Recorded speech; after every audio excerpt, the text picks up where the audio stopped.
नरेंद्र मोदी जी के 3 ब्रह्मास्त्र हैं, 3 हथियार हैं। पहला अस्त्र है ईवीएम, दूसरा हथियार है धर्मांधता और तीसरा हथियार है ED, IT, CBI, NIA. Bharat विश्व का सबसे बड़ा लोकतंत्र है, मदर ऑफ डेमोक्रेसी कहा जाता है, लेकिन सफल लोकतंत्र के लिए निष्पक्ष माननीय चुनाव आयोग आवश्यक है। आज मैं आपसे कहना चाहता हूं कि लोगों के मन में एक ईवीएम के बारे में विश्वास कम होता जा रहा है। प्रदर्शन हो रहे हैं। 28 पॉलिटिकल पार्टीज ने कुछ प्रश्न चुनाव आयोग के सामने रखे। नरसिम्हा जी हमारे बैठे हुए, इन्होंने खुद ने किताब लिख डाली थी। मैं आपसे कहना चाहता हूं कि क्या चुनाव आयोग का आज व्यवहार निष्पक्षता से है क्या? 28 राजनीतिक दलों ने उनसे मिलने का समय मांगा। 6 महीने में माननीय चुनाव आयोग को 28 पॉलिटिकल पार्टी से मिलने का समय तक नहीं मिला। हम ऐसे चुनाव आयोग पर कैसे भरोसा करेंगे? मैं आपसे कहना चाहता हूं कि एक तरफ जहां उच्चतम न्यायालय ने अपना सुझाव भेजा कि चुनाव आयोग के सदस्यों के चयन के लिए माननीय मुख्य न्यायाधीश उच्चतम न्यायालय के उनको भी उसका समिति का सदस्य बनाया जाए, लेकिन प्रधानमंत्री जी को रास नहीं आया और उन्होंने यहां से बिल पास करा लिया। जब सारे विपक्ष के संसद सदस्यों को उनको उन्होंने निष्कासित कर दिया था।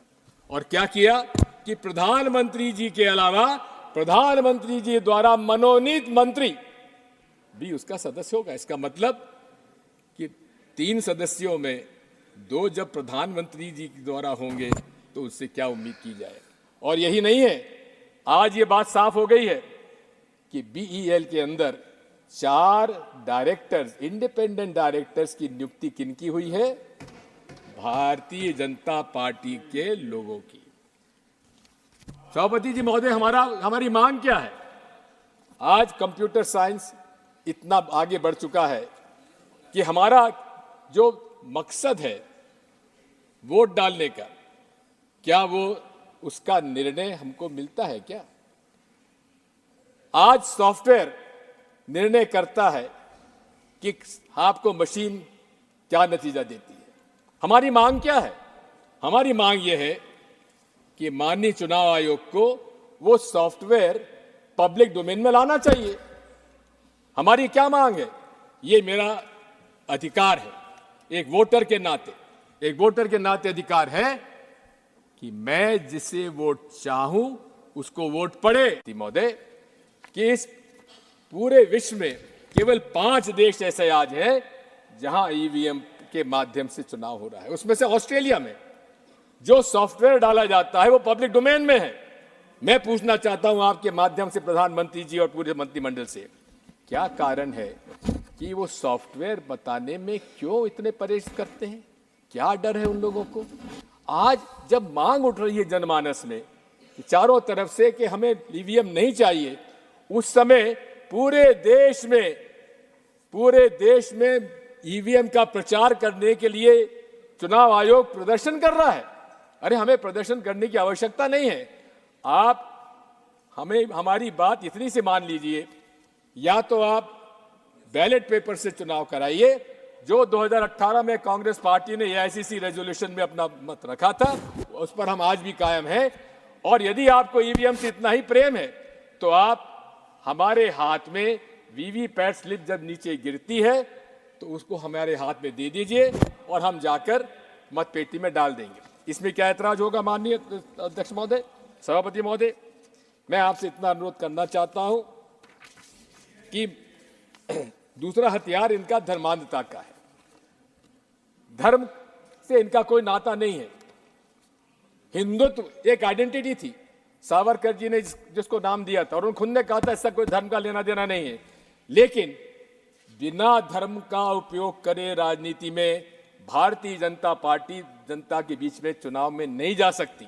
और यहां तक कर्नाटक के चुनाव में नरेंद्र मोदी जी खुद उन्होंने वहां पे आम सभा में कहा, बजरंगबली का नाम लो और कमल के फूल पर बटन दबाओ। चुनाव आयोग, माननीय सभापति महोदय, मेरी आपत्ति इस बात की है कि अगर छोटी मोटी बात भी अगर कोई और अन्य दल का कर देता उसको नोटिस मिल जाता, लेकिन खुले रूप से नरेंद्र मोदी जी ने रिप्रेजेंटेशन ऑफ पीपल्स एक्ट का उल्लंघन किया है, अब इसमें सेक्शन 123(3)(3)(a) का, लेकिन उस पर चुनाव आयोग ने संज्ञान में क्यों नहीं लिया? आज भी पूरे देश में धर्म के नाम पर ये व्यवसाय कर रहे हैं। वो राम मंदिर का निर्माण जो कि नरसिम्हा राव जी ने रामालय ट्रस्ट को सौंपा था, चारों शंकराचार्य और स्वामी रामानंदाचार्य के रामनिषाचार्य जी, 5 लोगों का रामालय ट्रस्ट बनाया, उसके हाथ में क्यों नहीं दिया? किसको दिया? विश्व हिंदू परिषद के हाथ में। और विश्व हिंदू परिषद के हाथ में देकर निर्मोही अखाड़ा जो पूरे तरीके से 10 मिनट नहीं 5 मिनट अतिरिक्त हो गए जो हमारे पास सूचना थी, 10 मिनट के लिए। सर देखिए, आपने देखिए मेरी इस बारे में सर, मेरी आप 5 मिनट का समय और दीजिए, 2 बातें मुझे और करना है। आपको 5 मिनट दिया गया था, ऑलरेडी 10 मिनट हो गए हैं। 5 मिनट समय तय था आपके लिए। देखिए बात यह है, बात यह है, हमारे अब कोई समय ही नहीं, हमारे लीडर ऑफ ऑपोजिशन का समय हमारे इसमें नहीं रखा जाना चाहिए, क्योंकि वो उनका अधिकार है। अभी जो नियम तय है उसी के अनुसार चलेंगे। प्लीज आप कंक्लूड करें। मैं आपसे कहना चाह रहा था कि पीपल्स रिप्रेजेंटेशन एक्ट का वायलेशन हो रहा है, उस पर कोई संज्ञान में नहीं लिया जा रहा है।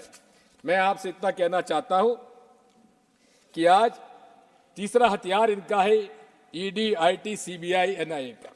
इसमें मोदी जी को कहते हैं मेरी गारंटी, मोदी गारंटी का एक आपको उदाहरण देना चाहता हूं। भोपाल के अंदर उन्होंने भाषण में कहा कि मेरी मोदी गारंटी, ये महाराष्ट्र के नेता, उन पर 70,000 करोड़ का घोटाला है, उनको मैं जेल भेजूंगा। लेकिन 3 दिन बाद क्या हुआ सभापति महोदय? जेल भेजने के बजाय उनको मुख्यमंत्री बना दिया गया। देवेंद्र फडणवीस कहते थे दादा चक्की पीसिंग, आज दादा जेल में नहीं, महाराष्ट्र के मंत्रालय में बैठकर मोदी जी गारंटी कर पीसिंग कर रहे हैं। मैं आपसे कहना चाहता हूं कि पूरी तरह से भारतीय जनता पार्टी दल एंटी पुअर है, शुरू से रही है, कोई नई बात नहीं है। पूरे कॉर्पोरेट्स के पक्ष में इनका पूरी रही है पूरा, और इसीलिए कि हमारे जो डायरेक्टिव प्रिंसिपल्स में असमानता दूर करने का निर्णय था, उससे अलग अमीर और गरीब का असमानता बढ़ती चली जा रही है।